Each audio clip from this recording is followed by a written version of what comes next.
Pertamanya sih saya memang agak emosi.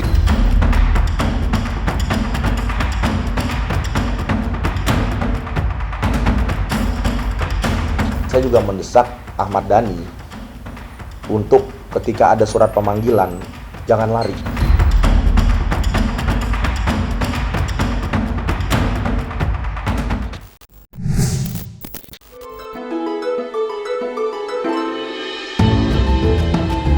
Nama Ahmad Dhani belakangan ini sedang ramai menjadi perbincangan luas setelah perselisihannya dengan mantan istrinya, Maya Estianty. Mantan pasangan suami istri itu diketahui terlibat saling sindir di media sosial. Terbaru Ahmad Dhani mengunggah video kompilasi gibah Maya. Meski sempat mengkonfirmasi jika unggahannya bukanlah fitnah, Ahmad Dhani tidak sepakat jika dituding dirinya melakukan itu sebagai bentuk pembalasan. Menurutnya apa yang ia lakukan ialah upaya klaim kebenaran menurut versinya. Kisruh perseteruan Ahmad Dhani dengan Maya Estianty bukanlah kali pertama terjadi. Jauh sebelum itu, pasangan yang pernah menjalin biduk rumah tangga hingga 12 tahun sebelum memutuskan pisah pernah terlibat perselisihan sengit. Pentoloan grup band Dewa 19 itu sempat mengunggah surat penghentian penyidikan perkara terkait perseteruannya dengan sang mantan di meja hijau. Lantas seperti apa konflik lama musisi berjuluk 1000 kasus itu menanggapi permasalahannya dengan mantan istrinya, Maya Estianty? Nah ini guys, ternyata aku baru nemu surat SP3 guys, surat SP3. Apa itu surat SP3?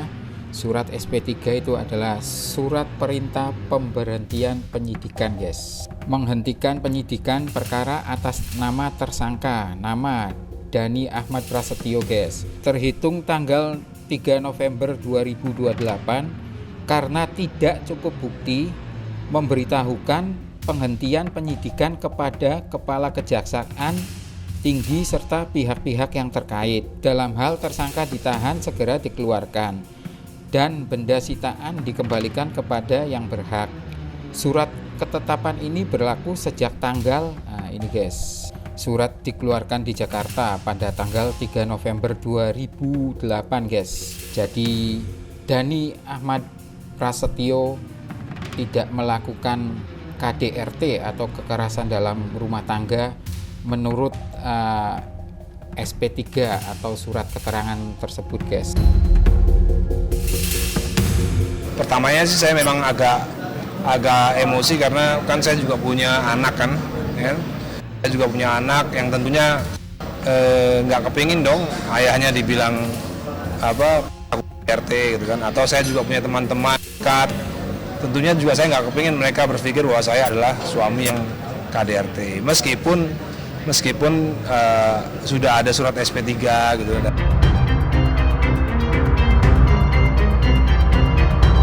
Ahmad Dhani tidak hanya terlibat gesekan panas dengan Maya Estianty, tetapi juga dengan rekan sesama musisi, Ryan Pono. Ya, Ahmad Dhani dilaporkan atas dugaan penghinaan terhadap suku atau marga baik lisan maupun tulisan. Menanggapi hal itu, ayah dari Al-Ghazali tampak santai dan enggan menanggapi lebih jauh. Sementara itu, Ryan Pono meminta Ahmad Dhani taat hukum usai dilaporkan. Namun demikian, Ahmad Dhani belum mendapat panggilan untuk dilakukan pemeriksaan. Lantas apa tanggapan Ryan Pono yang belum lama ini meminta partai tempat Ahmad Dhani bernaung dan Presiden Prabowo tidak mengintervensi pelaporannya terhadap Ahmad Dhani?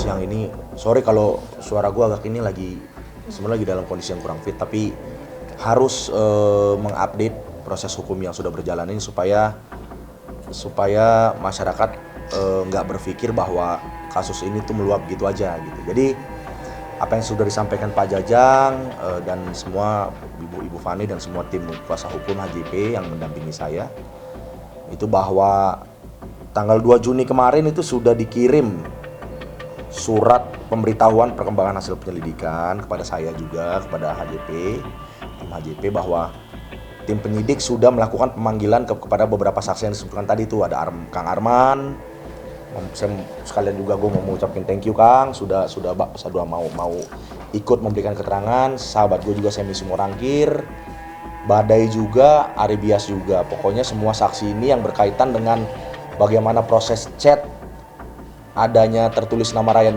itu, sampai saksi yang saksi aktual di acara debat di mana Dani menyebut Ryan Pono by purpose itu ya. Gitu. Jadi sebenarnya narasi yang penting begini teman-teman. Ada undang-undang yang menyatakan bahwa ada imunitas untuk anggota DPR, bahwa ketika tersangkut kasus pidana itu untuk dilakukan pemanggilan dan pemeriksaan itu mesti minta izin presiden. Gitu ya, sederhananya ya. Tapi ada juga undang-undang yang menyatakan bahwa itu hanya berlaku untuk undang-undang yang hukumannya itu di bawah 7 tahun ya. Iya. Gitu ya, di bawah 7 tahun. Dan yang perlu kita bold hari ini adalah sebenarnya fokus utamanya bukan di pencemaran nama baik, bukan. Karena itu ringan. 310 itu ringan ya, di bawah 7 tahun. Tapi yang paling penting adalah undang-undang yang penghinaan terhadap suku dan ras. Itu 9 tahun, which is di atas 7 tahun. Gitu ya. Jadi sebenarnya apa yang dilakukan penyidik dan apa yang dilakukan juga kita semua ini adalah itikat baik, menghormati otoritas presiden yang dalam hal ini untuk bisa memberikan restu dan memberikan izin, gitu loh. Karena kalau sampai ini dimanfaatkan oleh Dani untuk dia nggak datang, kan jadi polisi harus 2 kali kerja kan. Itu jadi lebih baik bersurat dulu ke presiden, ke DPR supaya ada blessing gitu loh, ada izin. Tapi sebenarnya bukan izin ini yang paling utama. Yang paling utama secara fundamental, datang itu Dani apa enggaknya itu kalau dia pengecut atau bukan, gitu. Jadi kalau saya lihat apa yang berkembang selalu mengatakan bahwa Dani itu dekat dengan kekuasaan, punya imunitas, gitu ya. Dan citra yang sedang dia bangun hari ini juga dia kan foto-fotonya sama pejabat-pejabat lah, gitu. Buat kami itu sorry ya, buat kami itu nggak laku lah. Saya yakin tidak akan melindungi orang yang berkaitan dengan mereka yang sedang tersangkut kasus hukum, kasus pidana yang tidak ringan, penghinaan terhadap suku dan ras, gitu teman-teman. Jadi supaya masyarakat tahu bahwa masalah ini tidak meluap, dan kami juga secara langsung mau mengucapkan terima kasih buat pihak kepolisian, dalam hal ini penyidik-penyidik di Polda yang sudah melakukan tugas dan tanggung jawabnya dengan luar biasa gitu. Karena saya yakin juga mereka tahu bahwa ini bukan kasus yang ringan gitu kan, teman-teman tahu ya, gitu ya, bagaimana sebuah proses hukum itu harus berjalan. Jadi intinya selain mendesak juga dalam tanda kutip mendesak Bapak Presiden, Ketua DPR, Ketua MKD untuk memberikan izin, saya juga mendesak Ahmad Dhani untuk ketika ada surat pemanggilan jangan lari. Jangan jadi pengecut. Kan sudah. Kita tunggu nanti. Ya nggak perlu tanggapil. Komunikasi dengan siapa? Dengan Ryan ini. Dengan Ryan.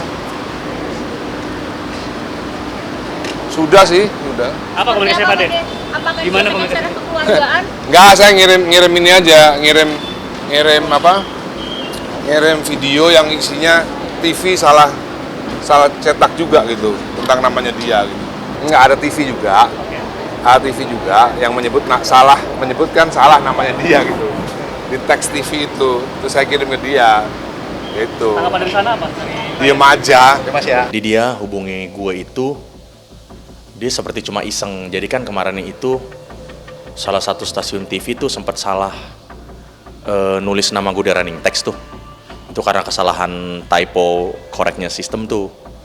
Dan orang dari TV itu udah sempat menghubungi gue juga secara pribadi untuk minta maaf kalau ada kesalahan autokorek secara sistem, jadi Ryan Pohon gitu kan, dan suruh gue maafkan. Jadi Dani itu chat gue, dia cuma bilang kurang ajar nih TV gitu. Terus gue cuekin, besokannya dia chat lagi, ini dituntut juga dong bro gitu. Jadi artinya memang dia bercanda gitu dan menanggapi segala sesuatu ini dengan segala proses ini ditanggapi dengan main-main sih kalau menurut gue gitu.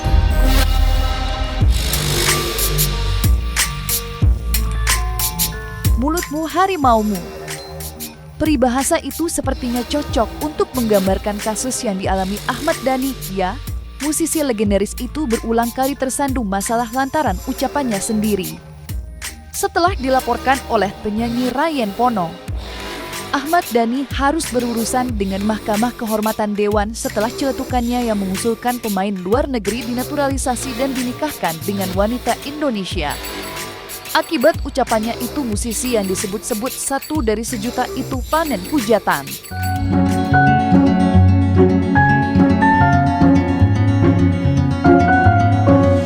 Saya hanya menambahi saja Pak Erik. Saya itu orang yang termasuk setuju, sangat setuju naturalisasi. Bahkan sampai 50 pun saya nggak ada masalah separuh-separuh. Karena menurut saya ini adalah bagian daripada revolusi dalam dunia persepak bolaan. Jadi kalau namanya revolusi itu ya semuanya memang harus ekstrim. Tapi usul saya, kurangilah pemain yang bule, dalam tanda kutip, yang rasnya bule ya, rambut pirang, mata biru. Karena menurut saya untuk Indonesia itu kurang enak dilihat.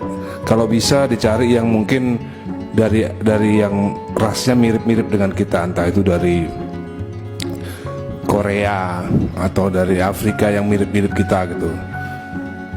Nggak masalah, banyak nggak ada masalah. Yang penting warna kulitnya masih seperti kita. Karena kalau bule itu dilihatnya kayaknya sepertinya gimana gitu Pak Erik. Itu cuma usulan saja. Lalu naturalisasi tidak harus itu pemain. Bisa juga misalnya pemain-pemain bola yang sudah di atas usia 40, itu bisa juga kita naturalisasi pemain bola yang hebat, lalu kita jodohkan dengan perempuan Indonesia. Nah, anaknya itu yang kita harapkan menjadi pemain bola yang bagus juga. Ini pemikirannya agak out of the box Pak Erik, tapi bisa dianggarkan untuk 2026 programnya. Jadi pemain bola di atas 40 tahun yang mau dinaturalisasi dan mungkin yang duda, kita carikan jodoh di Indonesia Pak. Hah? Enggak, pemain perempuan enggak Pak. Kita cari yang dari laki-laki aja. Nah kalau laki-laki itu kan kita bisa cari, apalagi kalau muslim kan bisa 4 istrinya Pak. Jadi iya, jadi kemungkinan ada pemain Arab, Algeria atau Aljazair atau yang mana gitu, yang mungkin Maroko, banyak pemain jago-jago mungkin yang udah tua, kita naturalisasi Pak, dicarikan istri di sini, lalu anaknya kita bina Pak, itu pasti yakin hasilnya pasti akan lebih baik karena dia Indonesian born. Ini untuk kedepannya Pak Erik mungkin bisa dipikirkan. Terima kasih. Saya sangat menyesalkan ya apa yang disampaikan oleh Ade di dalam sidang Komisi 10 di DPR RI kemarin gitu. Karena menurut saya pernyataan dia itu sangat rasis dan seksis ya. Kenapa? Karena seolah-olah ras tertentu itu tidak lebih baik daripada ras yang lain. Yang kedua adalah karena perempuan Indonesia itu seperti dinilai hanya mesin reproduksi, anak aja gitu. Selain itu sepertinya anak pun juga kayak nggak ada pilihan ya, seolah-olah semuanya harus menjadi pemain sepak bola gitu ya. Nah, sehingga sih ini penting bagi saya untuk semua pihak agar menjadi perhatian supaya pernyataan-pernyataan ini tidak muncul lagi ya. Karena ini saya sebagai seorang perempuan merasa seolah-olah saya ini kok jadi kayak menjadi pemproduksi anak aja ya, atau sebagai objek saja begitu. Sehingga saya pikir penting dari anggota dewan ataupun juga pimpinan ataupun dewan etik di dewan ya, di DPR juga mungkin partai politik di mana AD ini berasal, itu untuk memberikan peningkatan kapasitas. Sebagai pejabat publik penting untuk hati-hati menyampaikan kata-katanya, jangan sampai itu merendahkan salah satu jenis kelamin yang bersifat seksis ataupun juga merendahkan ras-ras tertentu. Menjodohkan janda-janda di Indonesia dengan pemain bola yang punya bibit unggul dalam tanda kutip, itu bisa membuat genetic development itu lebih baik. Dan kita kalau misalnya dimulai sekarang, 20 tahun lagi kita akan panen pemain bola yang bagus. Sebenarnya itu ide saya, bukan ide saya, itu sudah terjadi. Ide siapa?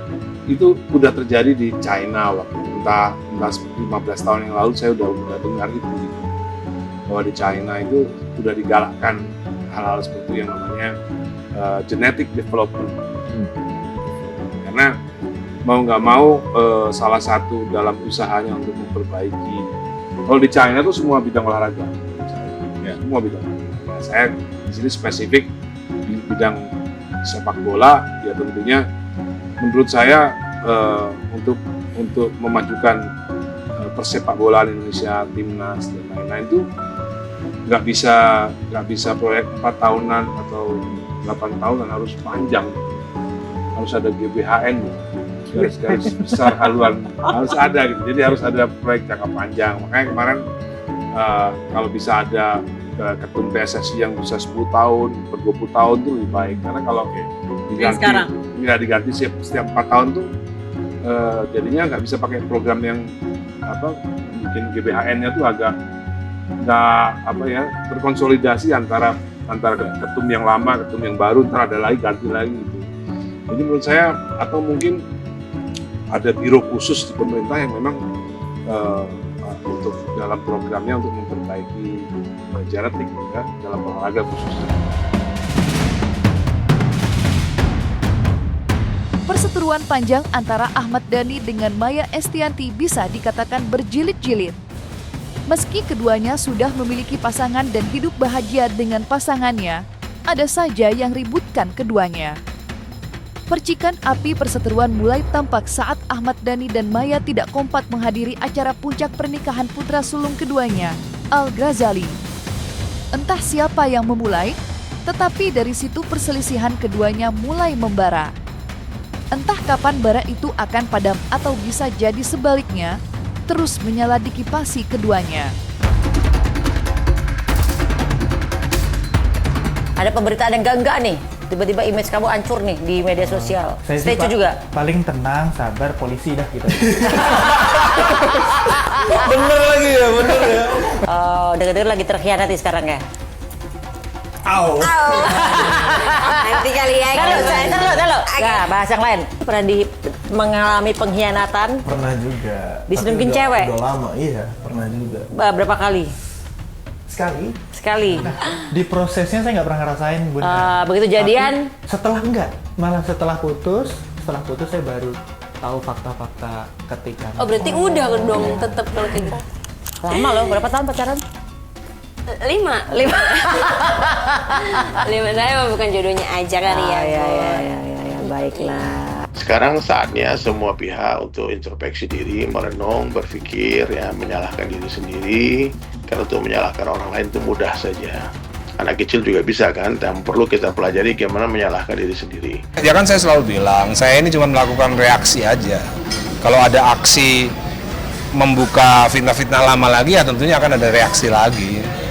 Dan tentunya reaksi itu akan juga menyulitkan Maya juga dan akan merusak semua yang udah pernah terjalin beberapa bulan terakhir ini gitu. Saya kemarin itu malah kita sempat ngobrol. Saya sampaikan ada pesan dari Ustadz Abdullah Hadrami, dari guru kita di Malang, untuk semua saling memperbaiki diri, saling introspeksi diri. Dibuatlah tulisan panjang untuk Mas Dhani, untuk Teh Mulan, untuk Bunda Maya juga. Cuman beliau kirim ke saya, tidak tolong dikirimkan ke Mas Dhani. Saya kirim, mungkin setelah dia baca itu mungkin ada pertimbangan juga untuk mengakhiri kisruh itu di sosmed. Karena saya ikuti ya sekarang di sosial media, apapun yang akan diklarifikasi, akan dibuat sama Mas Dhani, tetap akan salah di mata netizen.